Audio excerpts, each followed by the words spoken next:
बिस्मिल्लाहिर्रहमानिर्रहीम अस्सलामु अलैकुम रहमतुल्लाह। शहबाज शरीफ ने पूरी कोशिश की कि हम किसी तरह से ये कार्रवाई मुकम्मल ना होने दें। इलेक्शन कमीशन के मामले के ऊपर जो सुप्रीम कोर्ट ऑफ पाकिस्तान के अंदर समाअत हो रही थी कि ये समाअत ना हो, ये कार्रवाई मुकम्मल ना हो, इसका फ़ैसला ना आए। लेकिन इसका फ़ैसला तो आना ही आना था, ये तो तय था।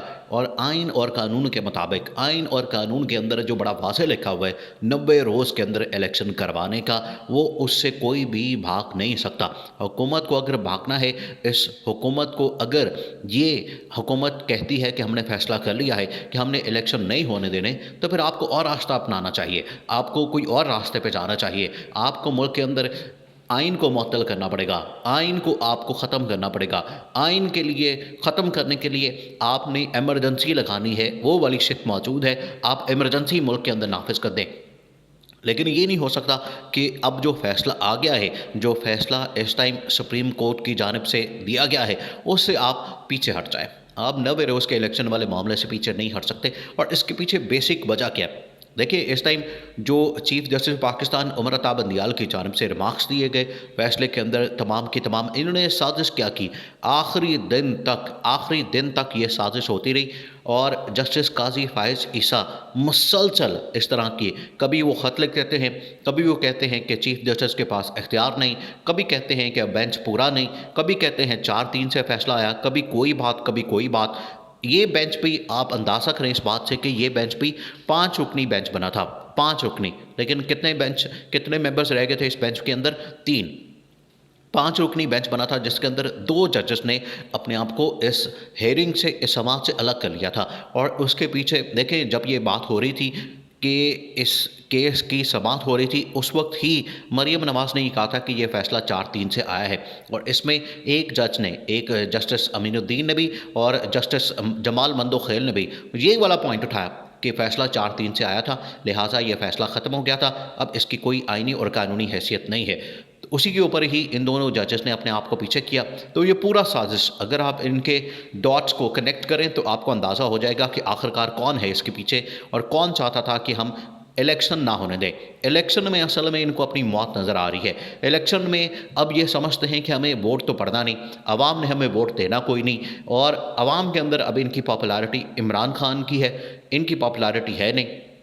वो इमरान खान की पॉपुलैरिटी अब इस वजह से ज़्यादा है क्योंकि इन्होंने जो पिछले 1 साल के अंदर हुकूमत करके मुल्क का जो बड़ा कर किया, अवाम का जो बड़ा कर किया, अवाम का सत्यानाश किया, अवाम की तबाही और बर्बादी फेरी और मुल्क को इस स्टेज पे ला के खड़ा कर दिया है कि इस टाइम पाकिस्तान को कोई भी सपोर्ट करने को तैयार नहीं, पाकिस्तान को कोई भी इमदाद देने को तैयार नहीं, पाकिस्तान के साथ IMF डील करने को तैयार नहीं। सऊदी अरब ने पैसे देने से इनकार कर दिया, UAE ने पैसे देने से इनकार कर दिया, इवन कि चाइना तक, चाइना भी अब पैसे देने को तैयार नहीं इनको।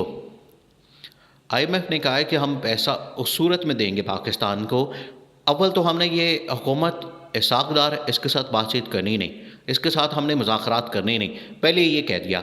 अब दूसरा ये कहा कि अगर हम इनके साथ बातचीत करेंगे, मुज़ाकरात करेंगे तो हमें ये गारंटी दें कि सऊदी अरब से आपको पैसा मिलेगा, UAE से पैसा मिलेगा और चाइना से पैसा मिलेगा। और हमें हमारी तरफ से जो पैसा आएगा आपने उसको चाइना में नहीं देना, चाइना को आपने वापस नहीं करना जो आपने कर्ज़ा लिया हुआ है चाइना से उसकी मद में।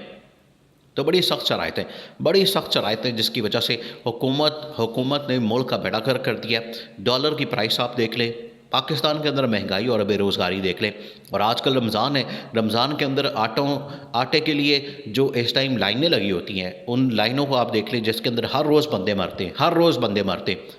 कोई दिन ऐसा नहीं गुज़रा, ये रमज़ान का ऐसा महीना जो कि रहमतों का महीना होता है, लेकिन इस हुकूमत ने ये वाला महीना ज़हमत का महीना बना दिया है। इस हुकूमत ने ये, इसकी इतनी नाअहली और इतने बेवकूफ़ और जाहिल और इतना निकम्मापन है इस हुकूमत का कि इन्होंने अवाम के लिए जो रहमत का महीना होता है वो ज़हमत का महीना बना दिया। और अवाम बेचारी हर रोज़ सड़कों के ऊपर रोलती है, मर रही है, एक आटे का तोड़ा लेने के लिए, एक आटे का थैला लेने के लिए वो सड़कों के ऊपर मर रही है।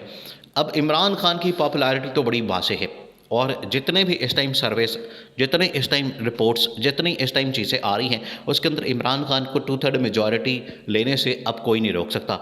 ये बात तो तय है। अब इसी वजह से इनको डर है। देखिए, सुहेल वड़ाइच ने बड़ा ज़बरदस्त इंकशाफ किया, बहुत बड़ा इंकशाफ। और सुहेल वड़ाइच के बारे में कौन नहीं जानता। सुहेल वड़ाइच को पूरी दुनिया जानती है कि वो इस्टेब्लिशमेंट के कितना नज़दीक है और उस तक जो इन्फॉर्मेशन पहुंचती है। इस टाइम उसने क्या है, सुहेल वड़ाइच ने, कि हुकूमत और इस्टेब्लिशमेंट जो आज की है पूरी की पूरी इस टाइम इमरान खान से डरी हुई है। और इमरान खान का इतना खौफ है, इमरान खान की वापसी का, इमरान खान की 2/3 मेजॉरिटी का।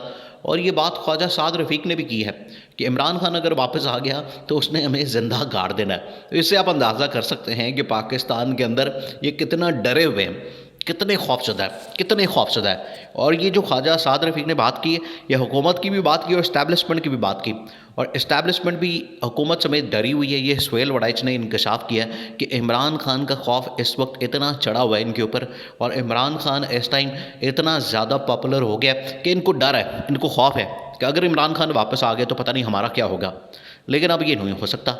ये चीफ़ जस्टिस का फ़ैसला, चीफ़ जस्टिस को रोकने के लिए इन्होंने क्या क्या नहीं इस्तेमाल किया। इन्होंने इरफान कादर को भेजा, इरफान कादर ने जाके वहाँ पर आर्गूमेंट नहीं दिए बल्कि उल्टा जजेस के ऊपर हमला किया। जिस तरीके से ये हमला कर रहे हैं उसी तरीके से इन्होंने इरफान कादर के ज़रिए जजेस के ऊपर हमला करवाया।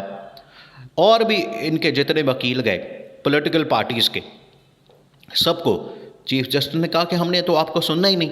उसकी वजह यह है कि आपने तो बायकॉट किया हुआ है इस प्रोसीडिंग का, इस हेयरिंग का, इस समात का, तो आप क्यों आ रहे हैं इसमें। तो चीफ जस्टिस अपने आइन और कानून के मुताबिक, अपने हलफ के मुताबिक आइन और कानून के ऊपर डटे रहे। और उनके ऊपर जो इन्होंने हमले किए, कभी काजी फाइज ईसा के थ्रू, कभी इन्होंने हमला किया, डिवाइड कर दिया बेंच को, कभी इन्होंने हमला किया कि अस्कुत नोटिस की पावर चीफ जस्टिस की कम कर दी, कानून साजी कर दी, तमाम की तमाम चीज़ें की। लेकिन वो सारे के सारे प्लान, इनके हरबे और हथकंडे नाकाम हो गए बुरी तरह से। और इसमें चीफ जस्टिस अब कामयाबी के साथ बाहर निकले हैं। पाकिस्तानी कौम ये सबसे ज़्यादा इस टाइम, सबसे ज़्यादा ये खुशी का दिन है पाकिस्तानी कौम के लिए, पाकिस्तान के आइन के लिए, पाकिस्तान के कानून के लिए, कि आज पाकिस्तान के आइन और कानून की फतह हुई है। अब ये इलेक्शन नहीं करवाना चाहते तो ये अब इनके गले पड़ जाना है। ये इसके ऊपर दो चीज़ें हो जानी है, एक तो तौहीन अदालत भी, जो कि पहले भी इन्होंने की, इस मरतबा उनको माफ़ कर दिया गया, अब तौहीन अदालत भी, और आर्टिकल 6 भी, आइन के साथ गद्दारी करने की।